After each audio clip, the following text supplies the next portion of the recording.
मेरे साथ में है एसपी सिंह सर। यार न्यू लाइट कोचिंग इंस्टीट्यूट है, उसके फाउंडर हैं।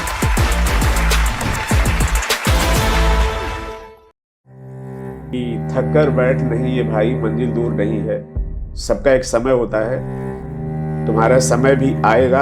आज भी मैं बच्चों तुम लोगों से बोल रहा हूँ कि तुम लोग सिर्फ एनसीईआरटी पे फोकस करो। वो चाहे जितने बड़े हो जाएंगे, हम तो उनको उसी नजर से देखेंगे, उसी स्टेज से देखेंगे, उसी तरह से सजाएंगे कि आप पेपर भी बहुत पुराने मत लगाइए कि आदमी को अपना कभी पास नहीं बोलना चाहिए। नहीं मजा आता है सर याद करके, पुराना उसी से और एनर्जी आती है कि यार मैं जब किसी दिन कुछ हुआ तो जो बच्चा मेरी परिस्थिति में, मैं उसकी मदद जरूर करूँगा। तू आ गए और भगवान ने उस लायक बनाया। कई बार ऐसे इवेंट हुए कि मामला खत्म था। तो सर मुझे ऐसा लगता है, मैं थोड़ा इमोशनल भी हो रहा हूँ और इमोशनल हूँ भी, जिनका नीट 2022 में नंबर ज़्यादा हो, 23 में कम हो गया हो, ऐसे भी बहुत सारे बच्चे चले कि क्या पता यार, तुम नमक रोटी मांग रहे हो, ऊपर तुम्हें मक्खन मलाई दे देगी, तुम सोच रहा हो कि बेटा अभी रुको। तो क्या पता तुम्हें अगर कॉलेज गड़बड़ मिलता, ऐसा हो सकता तुम्हें यार KPMC या दिल्ली जैसा कॉलेज मिल जाए। तो यार जितने भी नीट एस्पिरेंट आज इस वीडियो को देखने वाले हैं, आज की वीडियो बड़ी धमाकेदार है यार, बहुत एक्साइटमेंट के साथ बना रहा हूं। मेरे साथ में है एसपी सिंह सर। यार न्यू लाइट कोचिंग इंस्टीट्यूट है, उसके फाउंडर हैं। पिछले 40 सालों से यार पढ़ा रहे हैं। मतलब लोगों के पास में 35-40 साल की एक एज होती है, उस पर आज के टाइम पे लोग सिलेक्शन देते हैं। इनको 40 ईयर का एक्सपीरियंस है, तो इन्होंने बहुत डिफरेंट एक इरा देखा हुआ है। हर एक समय काम करने का मौका मिला इनको। इनकी जर्नी जानेंगे यार, साथ साथ अगर आपको मन में डिमोटिवेशन हो रहा है, समय कम बचा है नीट एग्जाम का, तो उसको सर क्या कहते हैं बच्चों के लिए वो बताएंगे। और मैंने बहुत सारे आप सभी के पॉइंट्स निकाल के एकदम रखे हुए बढ़िया से। सर आजमगढ़ से बिलोंग करते हैं, और एक छोटी सी तारीफ अगर हम करें कि कानपुर जैसे बड़े शहर में बहुत सारे लोग ज्ञानी हैं, बहुत पढ़ाने वाले हैं, बट न्यू लाइट जैसा इंस्टीट्यूशन कानपुर शहर के अंदर नहीं है। तो सर मोस्ट वेलकम है आपका हमारे चैनल पे। और हमारे चैनल पे बहुत सारे बच्चे आपसे मतलब मिलना चाह रहे थे, और जब मैं काउंसलिंग करता था तो न्यू लाइट का जिक्र जरूर होता था। तो आज मेरे साथ में हैं आप, तो मुझे बहुत खुशी हो रही है। Thank you so much Nikhil sir. पहली बात तो ये है कि मेरे लिए भी बहुत बड़ा दिन है, क्योंकि मैं पहला ऐसा कोई इंटरव्यू दे रहा हूँ। इंटरव्यू नहीं सर, एक टॉक है जो बच्चों के लिए थोड़ा सा बेनिफिशियल रहेगी sir. Thank you so much sir.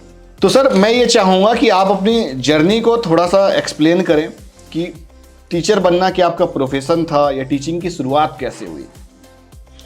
Nikhil sir, हम लोग बहुत ही साधारण फैमिली के बच्चे थे, लेकिन मन में तमन्ना थी बहुत आगे बढ़ने की। तो बहुत अर्ली एज में नौकरी तो मिल नहीं सकती थी। एक ही साधन था कि बच्चों को पढ़ाया जाए, और उससे दो फायदे हमको मिले। पढ़ाने से पहला फायदा तो हुआ कुछ पैसे मिल जाते थे जी।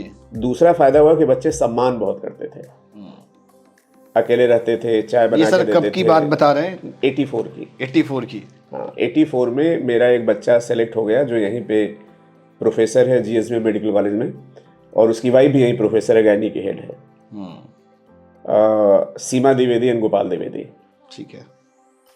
तो मेरी तो शुरुआत ही ऐसे हुई कि एक बच्चे को पढ़ा, एक सेलेक्ट हो गया।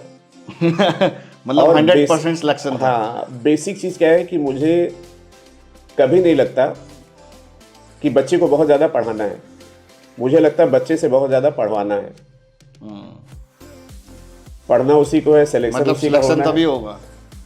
अल्टीमेटली तो पेपर उसी को देना है ना, याद भी उसी करना है। तो मेरी बेसिक थीम ये है कि मैं बच्चों से ज़्यादा काम करा लूँ, उनको मोटिवेट करके, और उस जर्नी में उनकी जैसे भी मदद हो, इमोशनल लेवल पे हो, कभी कभी फाइनेंशियल लेवल पे भी होती है, कभी कभी फैमिली लेवल पे भी होती है। क्योंकि मुझे ये लगता है कि ये बच्चा जो 13 से 21 साल की एज ग्रुप का होता है जी, ये सबसे चैलेंजिंग एज होती है सर। एक तो माँ बाप की बहुत एक्सपेक्टेशन होती है, पैदा होते लोग सोचते हैं मेरा बेटा डॉक्टर, मेरा बेटा इंजीनियर। दूसरा, उसके बॉडी में बहुत सारे हार्मोनल चेंजेस होते हैं जी, और वो बादशाह होता है, उसकी ईगो बिल्कुल हाईएस्ट होती है। आज की डेट में कोई हमें आपसे कोई कुछ कह भी देगा तो बुरा नहीं लगेगा, उस एज में बहुत बुरा लगता है जी।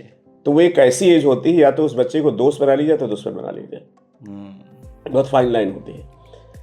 तो आपको लग रहा हो मेरी इतनी एज होगी, लेकिन मैं वैसे ही हूँ जैसे बच्चों जैसी हरकतें, क्योंकि उन्हीं के साथ रहता हूँ इन्वायरमेंट का। ये जो बच्चे वीडियो देख रहे हैं उनको पता होगा कि भाई हमारा करेक्टर दो ही चीज डिसाइड करती है, एक जीन जो माँ बाप से मिला, दूसरा वातावरण, इन्वायरमेंट। तो वातावरण इन्वायरमेंट जैसा होता है वैसे ही आदमी बिहेव करता है। तो बल्कि आप अभी भी अगर मेरा 24 घंटे का रूटीन देखेंगे जी, तो शाम को बच्चों से ही बात करके सोता हूँ और सुबह बच्चों के साथ वॉक पे मेरे दिन की शुरुआत होती है। ओके।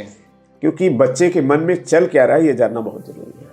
तो सर अभी जैसे इस नीट 2024 जो है आने वाला है कुछ दिनों में, कुछ लगभग 2 महीने बचे हुए हैं हमारे पास, मार्च और अप्रैल, 5 मई को एग्ज़ाम है।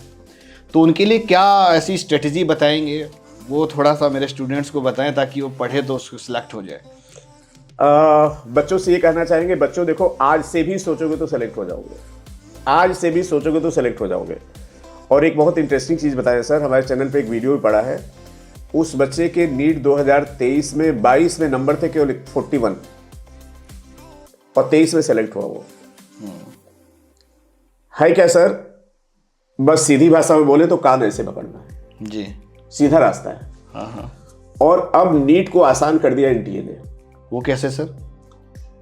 देखिए सर, पहले जब हम लोग सीपीएमटी के लिए पढ़ाते लोग तो थे, बोलते हैं कंपटीशन बढ़ गया पहले से, अब ज्यादा स्कोरिंग देखिए, चाहिए। हाँ, कंपटीशन पहले भी ज्यादा था, आज भी ज्यादा है, लेकिन अगर आप सही रास्ता पकड़ लें तो कंपटीशन बहुत आसान है।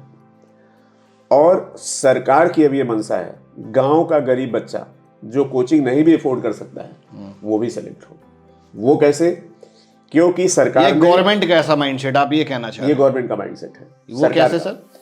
वो ये है सर कि पहले हम लोग 20-25 साल जब पहले देखते थे पेपर, तो कुछ 2-4 सवाल इधर से उधर से पूछ लेते थे।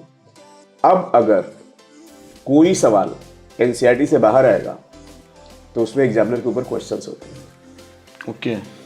तो उसको अगर मैं सर किताब लाया नहीं हूँ, हम लोग सीपीएमटी में इतनी मोटी रमेश गुप्ता, इतनी मोटी एमपीओ से पढ़ाते थे, पतली से एनसीईआरटी। हाँ, अब मुझे भी अपने ऊपर गुस्सा आती थी, यार एसपी सिंह तो उतनी मोटी किताबें याद करा देते थे, अब एनसीईआरटी में ऐसा क्या हुआ? लेकिन एक चेंज आया है। चेंज क्या आया है कि इधर बच्चों का बहुत ज्यादा डाइवर्जन हो गया, बच्चों के पास ऑप्शंस बहुत हो गए। आज भी मैं बच्चों तुम लोगों से बोल रहा हूँ कि तुम लोग सिर्फ एनसीईआरटी पे फोकस करो, पॉइंट नंबर 1। पॉइंट नंबर 2 बहुत ज्यादा जरूरी है कि आप पेपर भी बहुत पुराने मत लगाइए, केवल 3 साल के पुराने पेपर लास्ट 3 ईयर, मतलब जब से एक तरह से एनटीए कंडक्ट कराना स्टार्ट किया है। हाँ, अच्छा, उसका सर रीजन है। एक और बेटा आपको बता दें कि इस बार तुम्हारा पूरा का पूरा पेपर एनसीईआरटी से नहीं आएगा, क्योंकि कुछ एडिशनल टॉपिक ऐड हुए हैं, तो आपको 5-6 सवाल एक्स्ट्रा मिलेंगे। तो मैं तो अक्सर बच्चों आप लोगों को बोलता हूँ, अपने चैनल पे भी हमने बोला है, सर के चैनल पे बोल रहे हैं कि अब आपका सिलेबस जो एनटीए ने सिलेबस दिया उसको जरूर देख लीजिए, अपने कमरे में चिपका लीजिए और उसी के हिसाब से पढ़ाई करिए। आपको पता है केमिस्ट्री और फिजिक्स में प्रैक्टिकल ऐड हो गए जी, बायो में फैमिलीज ऐड हो गई है, डेंगू ऐड हुआ, चिकनगुनिया ऐड हुआ, तो इसको बच्चे नजरअंदाज न करें। और एक और बच्चों को बता रहे हैं ये कि सिलेबस चेंज हुआ, अभी नया कुछ अपडेट हुआ है। हाँ हाँ, अभी कुछ NTA पार्ट ने कट भी गया सर, हट भी गया है। कुछ पार्ट तो कट ही गया है, और लेकिन कुछ ऐड भी हुआ है। तो जो बच्चे जैसे आप जैसे चैनल को नहीं देखेंगे या कोई चैनल इस तरह का नहीं देखेंगे तो फिर अंधेरे में रहेगा, पता नहीं चलेगा। एक टाइम पे ये था ना कि वो टाइम बर्बाद होता ऑनलाइन में, तो ये बच्चों नहीं सोच रहे। आप देखो, एक लिमिटेड टाइम के लिए देखो चैनल, बहुत प्रॉपर इंफॉर्मेशन मिलती है। अभी आपने देखा होगा कितना हम लोग के बताने के बावजूद भी बच्चों ने फॉर्म भरने में गलती कर दी। हाँ हाँ हाँ। और एक बच्चा तो मेरे पास अभी ऐसा आया जी, जिन्होंने फॉर्म भरा उसी ने अपने थंब का इंप्रेशन लगा दिया। अरे तो अब हालांकि करेक्शन विंडो आपको ओपन हम होगी उसकी। बहुत अप्रिशिएट भी करेंगे, धन्यवाद भी देंगे कि ये पब्लिक अवेयरनेस जो आप कर रहे हैं बहुत बड़ा काम कर रहे हैं। मैंने तो अभी सर फ्री फॉर्म फिलिंग भी स्टार्ट किया है यहाँ काकादो में। हाँ, तो काफ़ी बच्चे आए भी हैं फिल कराने, क्योंकि इसमें क्या कैफ़े वाले जो है इन जनरली बहुत सारी मिस्टेक्स कर देते थे और उसका खामियाजा बच्चे को काउंसलिंग में भी फेस करना पड़ता था। अगर अभी जनरल डाल दिया और वो ओबीसी है तो उसकी ऑल इंडिया से रिजर्वेशन चली गई। सर एक क्वेश्चन और है, पेपर कैसे सिलेक्ट होता है? क्योंकि आप तो गवर्नमेंट टीचर भी रहे हैं तो इसकी सर थोड़ी सी इंटरनल स्ट्रेटेजी बाहर निकालिए आज। नहीं, हम बच्चों को बस ये बताना चाहेंगे कि बच्चों देखो, अगर हम लोग एक सब्जेक्ट पढ़ा रहे हैं तो हम लोग ज्ञान बहुत ज़्यादा है। और teacher is free to teach anything, writer is free to write anything, student is free to study anything, but examiner is not free to ask anything. Okay, उसमें क्या रिस्ट्रिक्शंस समुंदर का भंडार है। पहली चीज, पेपर एनसीईआरटी से बाहर नहीं होना चाहिए, क्वेश्चन रिपीट नहीं होनी चाहिए, ये उनके रिस्ट्रिक्शंस हैं। यस, बच्चे आजकल डिप्रेशन में जा रहे हैं, जैसा कि आप देख रहे हैं कि बहुत सारे बच्चे अभी सुसाइड भी yes, अगला yes, सर पॉइंट यही है मेरा, हाँ। सुसाइड अटेम्प्ट का ही। तो सरकार ये चाहती है कि बच्चों के ऊपर प्रेशर ना हो। अब आप एक बड़ा अच्छा सवाल हमसे पूछ सकते हैं, हम ही बता देते हैं बताइए आपको बताइए सर। कि सर ये बताइए, सीट तो उतनी ही है, तो जितने को सेलेक्ट होना उतने ही सेलेक्ट होंगे। करेक्ट। ये तो पेपर इजी होने से फायदा क्या होगा? तो सर पेपर इजी से ये फायदा होगा कि अगर मान लीजिए पेपर टफ आया तो जो बच्चा 1-2 अटेम्प्ट तो देता ही है। हाँ बिल्कुल। अगर उसके नीट में 100 नंबर आ गए तो घर वाले कहेंगे यार 620 में सिलेक्शन है तो 100 तुम क्या तैयारी करोगे? पेपर इजी होने से फायदा क्या है कि अगर उसी इजी वाले पेपर में अगर बच्चे के 300-400 आ जाएंगे तो घर वाले भी क्या कहेंगे कि बेटा तुम अब तैयारी बढ़ा सकते हो। हाँ, इसका एक सर ऑप्शन भी डेवलप हो सकता है, जैसे अभी एक अपकमिंग ट्रेंडिंग कोर्स पहले बीडीएस होता था, अब बच्चे जो है आयुर्वेदा में भी बहुत सारे आ रहे हैं। जैसे लास्ट ईयर कुछ गवर्नमेंट ने 1-2 कॉलेज ने एड ऑन भी किए हुए हैं, तो मल्टीपल कोर्सेस है। नीट तो एक यूनाइट एंट्रेंस एग्जाम कर दिया गया ना, अब जितने भी डॉक्टरेट डिग्री कोर्सेज है वो सारे नीट के थ्रू होने हैं, तो मल्टीपल ऑप्शंस भी हैं, तो एक ऑप्शन ये भी बन सकता है। ये सीपीएमटी में भी था।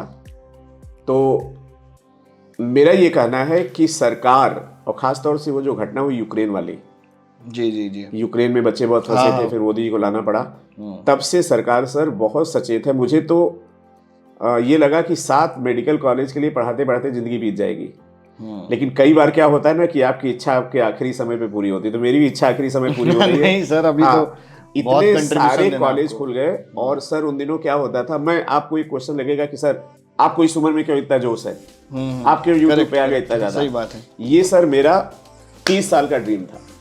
ड्रीम ये था कि जो बच्चे चंडीगढ़ के थे, पंजाब के थे, हरियाणा के थे, दूर से, वो वहाँ सीबीएसई बोर्ड था, और वो सीबीएसई पढ़ के ही अपना स्टेट पीएमटी भी देते थे, ऑल इंडिया भी देते थे। हमारा यूपी का बच्चा सीपीएमटी के लिए पूरा रमेश गुप्ता अलग पढ़ता था, यूपी बोर्ड पढ़ता था, यूपी बोर्ड, ऑल इंडिया के लिए एनसीईआरटी पढ़ता था। मेरे अंदर कंफ्यूज रहता था। हाँ, मेरे अंदर कसक थी कि काश बेटा एक बार ऐसा हो जाए कि नेशनल लेवल पे एक इम्तिहान हो, फिर देखो यूपी के बच्चे क्या करके दिखाते हैं। और उसका रिजल्ट आपको बताएं कि पिछली बार 2022 में सबसे ज्यादा बच्चों ने यूपी के क्वालिफाई किया नीट में। 23 में जितना 22 में क्वालिफाई किया तो उससे 7,000 ज्यादा किया, और 24 में मैं आपको बता रहा हूँ फिर पूरे हिंदुस्तान में सबसे ज्यादा यूपी के बच्चे क्वालिफाई करेंगे। नहीं बिल्कुल तो सर, थोड़ा सा एक ट्रेंड भी बढ़ रहा है। कमेंट करके बताओ ऐसा होगा कि नहीं। अच्छा, उसका रीजन ये और है जो यूपी वाले हैं वो जरूर कमेंट करें भाई। हाँ, उसका एक रीजन ये भी है ना कि हम लोग थोड़ा सा यूपी बिहार के लोग गरीब होते हैं, नॉर्मल होते हैं, बाहर के स्टेट थोड़े संपन्न हैं, तो उन बच्चों के पास और भी ऑप्शंस होता है जी। बाहर इतने बच्चे रिपीट नहीं करते, तो बच्चे तो अपने हिंदुस्तान के सारे ही हैं, लेकिन वो होता है ना कि सर हम वापस से फिर आपकी जर्नी पे आएंगे, बिकॉज थोड़ा सा हम लोग स्टूडेंट की वजह से डाइवर्ट हो गए, बिकॉज मेरा माइंडसेट ये था कि हम आपकी जर्नी जाना है। स्टूडेंट की वजह से डाइवर्ट होना चाहिए कि स्टूडेंट ही तो सब कुछ है उनके जीवन में। नहीं करेक्ट, बट मुझे थोड़ा सा आपकी जर्नी में बड़ा इंटरेस्ट था, बिकॉज मैंने ऐसा सुना है, और मैं आज आपके साथ पॉडकास्ट के माध्यम से मैं एक रूबरू होऊंगा, जानूंगा कि क्या क्या चीज़ें एक्चुअल में हुई आपके साथ। मैंने सुना था कि आप यहीं पे रहते थे किराए के घर में, और नहीं फिर आपने थोड़ा कोई एक मतलब जो कोचिंग जहाँ से शुरुआत हुई है वो कुछ किराए के घर में तो नहीं सर, मैं किसी ने दया की दे दी। हाँ, करेक्ट एग्जैक्टली, फ्री में रहता था, फ्री में रहते थे किराया आप, देने के लिए पैसे। हाँ बिल्कुल यही बात है। तो कुछ खपड़ैल वगैरह रखे हुए थे, आप वहाँ कोचिंग पढ़ाते थे। तो एक ये मतलब एक्चुअल में रियल इंसिडेंस है मेरी लाइफ का। बहुत दिन पहले पुराने ऑफिस में मेरे एक लोग आए रैंडम, तो उन्होंने मेरे से काउंसलिंग के बारे में इन्फॉर्मेशन ली अपने बच्चे को लेके। फिर उन्होंने अपने बारे में इंट्रोड्यूस किया कि एसपी सिंह सर मेरे फ्रेंड ऐसा करके, तब मैं आपको नहीं जानता था। तो उन्होंने मुझे आपकी एक इंस्पायरिंग स्टोरी मुझे बताई थी। तो सर वहाँ से लेके एक गवर्नमेंट एम्प्लॉय भी रहे आप, तो मतलब पैरेलली बहुत सारे रिस्ट्रिक्शंस भी आपको फेस करने को मिले, तो फिर भी न्यू लाइट जो है इस लेवल पे कैसे स्टैंड हो गया? देखिए सर, मैं थोड़ा सा पागल टाइप का इंसान हूँ, और मुझे ये पता है ना कि जैसे रबर का पाइप है, आप उसको फैला दो, पानी दूर तक नहीं जाएगा। जी ऐसे करो, पानी दूर तक जाएगा। बच्चों को पानी डालना होता है तो ऐसे दबा देते हैं। जी तो हम लोग फिजिक्स में पढ़ते हैं एरिया वेलोसिटी का मल्टीप्लिकेशन करेक्ट। कांस्टेंट होता है। एरिया जितना कम करो वेलोसिटी उतनी बढ़ जाएगी। हाँ तो मुझे नहीं लगता सर हमने कोई नावल पढ़ी होगी पूरी अभी तक। मुझे नहीं लगता मैं कोई फंक्शन अभी तक मैंने सेलिब्रेट किया जहाँ बहुत क्लोज फ्रेंड थे शादी में चला गया। अच्छा, चूंकि मेरी IQ बहुत ही एवरेज थी, तो जब बुद्धि कम है तो एक ही जगह पर लगाओ, फिर तो मैं सर कभी भी डाइवर्ट नहीं हुआ। तमाम विपत्तियों के बाद, तमाम आफत सर, वही थोड़ी सी जानना चाहेंगे कुछ जो आपको बहुत एक स्ट्रगलिंग फेज रहा हो, उसका थोड़ा सा जिक्र करिए। स्ट्रगलिंग फेज तो सर बहुत था कि एक तरफ घर में वाइफ की तबीयत खराब, हाँ, यहाँ भी थोड़ा डिस्टर्बेंस बहुत ज़्यादा थी। लेकिन मुझे ऐसा लगता है कि मैं चाहूंगा कि आप बताएं सर, थोड़ा सा इमोशनल तो बनता है बिकॉज सर बच्चे भी जाने कि जो उनको पढ़ा रहे हैं वो कितना स्ट्रगल के बाद यहाँ तक आए हुए हैं। ये मतलब मैं बोलूँगा कि जैसे मैं आपके साथ में अभी एक पॉडकास्ट कर रहा हूँ तो ये नसीब वालों को मिलता है। नहीं सर, वो रीज़न ये कि सर आपके पास में एक इंडस्ट्री का एक बहुत बड़ा एक्सपीरियंस है। मुझे लगता है कि आपकी जितना एक्सपीरियंस होते हैं उतनी एज का और ना ही एक्सपीरियंस का कोई मार्केट में होगा। देखिए सर, स्ट्रगल तो जो है उसको डिस्कस कर लेंगे, लेकिन मुझे लगता है आज की डेट में अगर आप हमसे पूछेंगे कि आपके सफलता का राज क्या है, जी, तो मेरी सफलता का सिर्फ ये राज है कि मेरे चारों तरफ अंधेरा था, अनफेवरेबल कंडीशन थी, मुझे कोई रास्ता नहीं था। इवन हम 10th में भी आपको बताएं 20 किलोमीटर पैदल जाते थे। अब 20 किलोमीटर पैदल जा रहे हैं स्कूल में, चप्पल है नहीं पैर में भाई साहब, ठीक।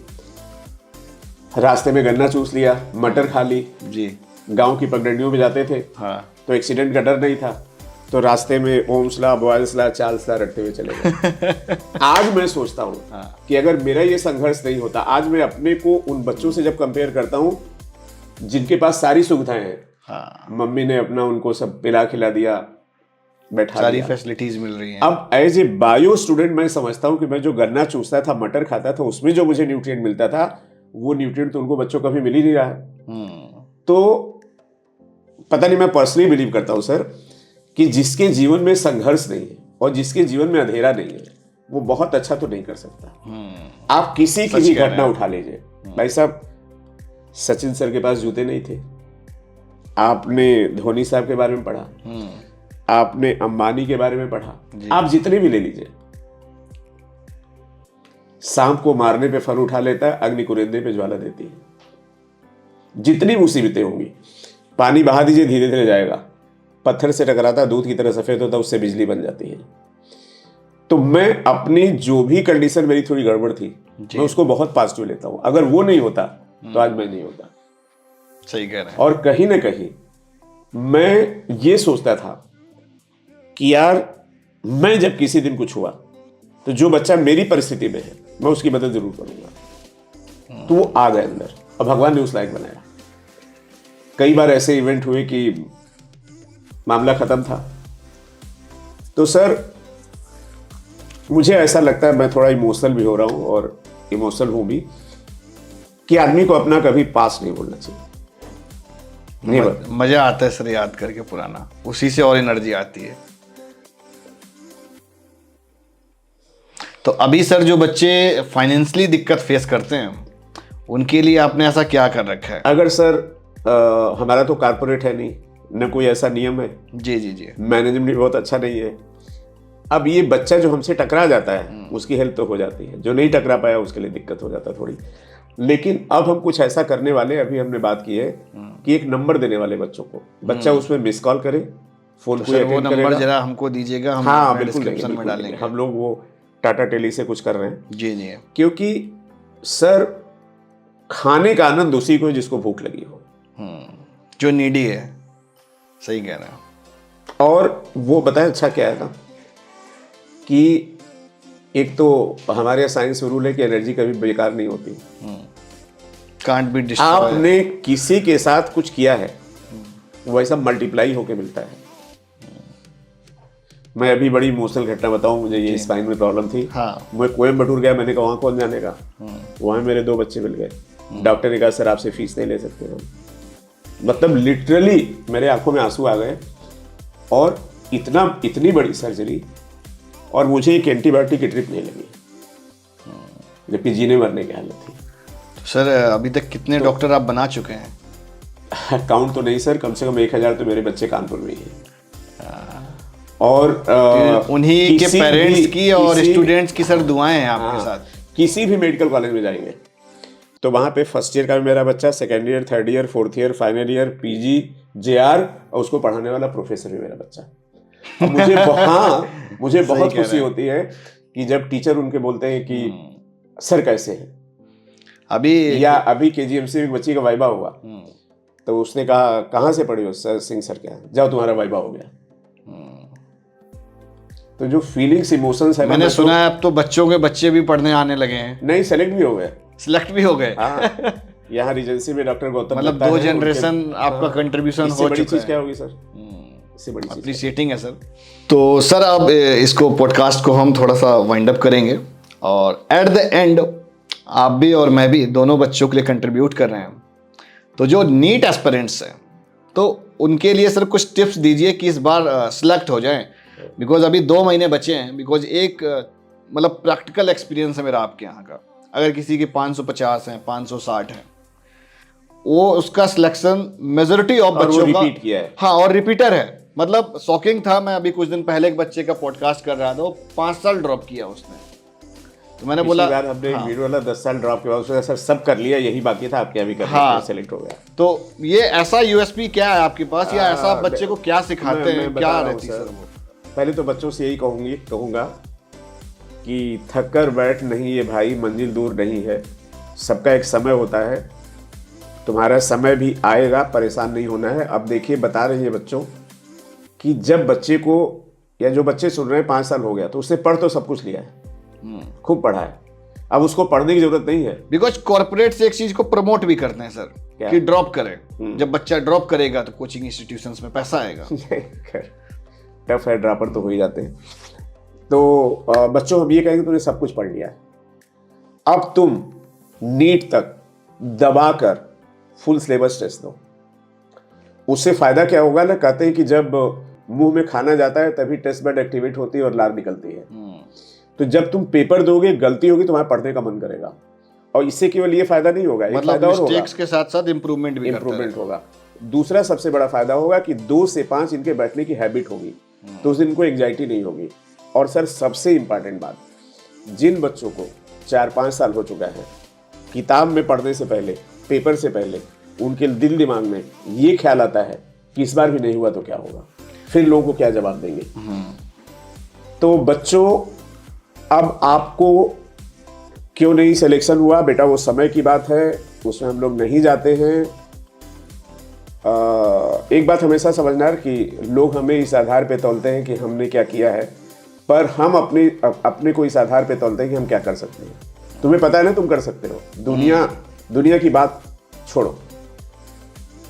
अगर तुम्हें सच में सेलेक्ट होना है तो सबसे पहले उल्टी बात, रात को 7 घंटे सोने की कोशिश करो। अगर 7 घंटे नहीं सोओगे तुम्हारा ब्रेन काम नहीं करेगा। दूसरा, आप सब बायो के स्टूडेंट हो, ये पिज्जा, बर्गर, मैगी बिल्कुल बंद कर दो, एंजाइटी क्रिएट करेगा, डाइजेशन भी खराब होगा। फ्रूट्स खाओ, स्प्राउट्स खाओ, दूध पियो। तीसरी बात बच्चों, सबसे इंपॉर्टेंट है कि तुमने सब कुछ पढ़ लिया है, कम से कम तुम्हें 25-30 फुल सिलेबस टेस्ट ऐसा देना है जो टोटली एनसीईआरटी बेस्ड हो। अब वो किसी भी कोचिंग का दे सकते हो, ये तुम्हें देखना है कि उस पेपर में एनसीईआरटी है कि उसके अलावा कुछ और है। बच्चों, आप सबको किसी को निराश नहीं होना है। मैंने ऐसे बच्चों को देखा है जो 4 बार, 5 बार, 6 बार, 7 बार में सेलेक्ट हुए। हो सकता है जो बच्चे वीडियो देख रहे हैं उसमें कुछ ऐसे बच्चे भी हो जिनका नीट 2022 में नंबर ज्यादा हो, 23 में कम हो गया हो। है मेरे ऐसे चैनल भी, पे है। हाँ, ऐसे भी बहुत सारे बच्चे सेलेक्ट हुए। ठीक, क्या पता यार, तुम नमक रोटी मांग रहे हो और ऊपर तुम्हें मक्खन मलाई देने की सोच रहा हो कि बेटा अभी रुको तुम। क्या पता तुम्हें अगर कॉलेज गड़बड़ मिलता, अब हो सकता है तुम्हें यार केजीएमसी या एम्स दिल्ली जैसा कॉलेज मिल जाए। कुछ नहीं कहा जा सकता बेटा, पता है ना, वही बैट्समैन देखो 0 पे आउट होता है और वही बैट्समैन डबल सेंचुरी लगा देता है। तो इट इज द टाइम, ठीक है ना। और एक बात और है बेटा, एनर्जी बर्बाद नहीं होती, जो पढ़ोगे वो काम जरूर आएगा। और एक और बता दें कि जितने भी रिपीटर बच्चे सेलेक्ट होते हैं, सर मेरा अनुभव बहुत अच्छे डॉक्टर बनते हैं। उसका रीजन है जो चीज आपको जितनी मुश्किल से मिलती है ना, आपको उसकी कीमत का एहसास भी वैसे मालूम होती है। तो फाइनली बच्चों, मेरा ये कहना है कि ये सपना आपका नहीं है, जनरेशंस का है, माँ बाप का है। और कोशिश करिए एक बार दम लगा के सही डायरेक्शन में कि आपको कॉलेज मिले, और मिलेगा। इतने सारे बेटा हम तो रात दिन यही देखते हैं। और अगर कोई दिक्कत हो तो इस चैनल के माध्यम से हमसे भी मिल सकते हो, जो भी मदद होगी करेंगे। बिल्कुल रीच आउट कर सकते हो यार। और सर की एक टेस्ट सीरीज भी बहुत डिफरेंट सेंटर पे चल रही है, तो अगर आप जाकर टेस्ट सीरीज देना चाहते हो तो दे सकते हो उनके सेंटर पे। लिंक मैं डिस्क्रिप्शन पर दे दूंगा, बिकॉज सर की टेस्ट सीरीज बहुत फेमस है। अगर 550 से 600 के बीच में रह जा रहे हो तो चले जाओ, सिलेक्शन हो जाएगा। एक बात और है सर जी। कि जैसे जो बच्चे बहुत गरीब है, पहली बार तो पेरेंट को जोश होता है, दूर दूर भेज के पढ़ा देते हैं, उसके बाद उनको बोल देते हैं कि अब घर आ जाओ तुम, नहीं हो रहा है। तो मैंने उनके लिए भी अरेंजमेंट किया है। क्या सर? उन्हीं के शहर में टेस्ट हो रहा है। ओके। और बच्चे घर का खाना खाएं, घर का पानी पिए, माँ बाप के सामने रहे, वहीं टेस्ट देके सेलेक्ट। कम पैसे में सिलेक्शन दें। तो ठीक है, इसी के साथ सर वाइंड अप करेंगे, और फिर जब एग्ज़ाम पास में होगा तो आपके साथ एक टाइम और लेंगे। और उसके साथ में मुझे लगता है उस समय बच्चे बहुत डिमोटिवेट होते हैं। निखिल सर, तन समर्पित, मन समर्पित और यह जीवन समर्पित। सोचता हूँ मेरे बच्चों और दूँ कुछ दूँ तुम्हें। तो आपके माध्यम से जो भी बच्चा आएगा, ये मैं बिल्कुल बनावटी बात नहीं कर रहा हूँ, दिल से कह रहा हूँ, क्योंकि अगर ऐसा नहीं होता तो मुझे कुछ करने की जरूरत नहीं इस उम्र में। सही कह रहे हैं सर। तो मेरा बहुत स्ट्रांग मोटिवेशन है, और मैं जिस स्टेज से आया हूं, जो बच्चे उस स्टेज में स्ट्रगल कर रहे हैं, मैं उनके साथ कदम से कदम मिलाकर खड़ा हूं और उनके लिए कुछ भी कर सकता हूं। उनकी उस स्टेज से डॉक्टर लगने तक का सारा सपना आप सर के साथ पूरा कर सकते हो। उसके बाद भी, नीट के साथ भी, नीट के बाद भी। हाँ, अब अगर नीट MBBS पीजी के भी दौरान आने में कोई वाला है। दिक्कत है तो हम लोग एक ऐसा सिस्टम बना रहे हैं कि उन बच्चों से हम लोग काम लेंगे और वो बच्चे अपनी पढ़ाई भी करेंगे। ठीक है, thank you so much sir, और बहुत अच्छा लगा बात you, करके। sir. बहुत जय सारी हिंद। चीजें मुझे Thank पता you so चली much. सर, और इसी के साथ हम वाइंड अप करेंगे। आपने इस काबिल समझा, मुझे बहुत अच्छा लगा। अरे सर ये आपका बड़प्पन है, और आपके बनाए हुए बच्चे शहर के अंदर, अगर मैं एक बात और बोलूँ तो मुझे लगता है कि 50% डॉक्टर तो आपके हैं ही। हाँ बिल्कुल है, बिल्कुल है, कोई बात नहीं। ठीक है, थैंक यू। Thank you.